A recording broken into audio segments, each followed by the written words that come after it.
It's been 5 years since I started Forever Almighty, with the last 2 being solely dedicated to bringing this entire vision to the world.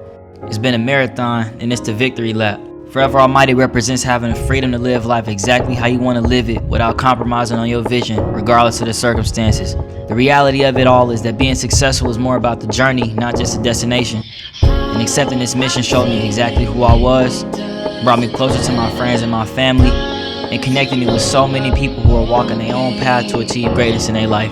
In order for me to even get to this point, I had to trust my intuition every single step of the way, block out all noise from the outside world, and focus only on the resources that I had available to create everything you see today.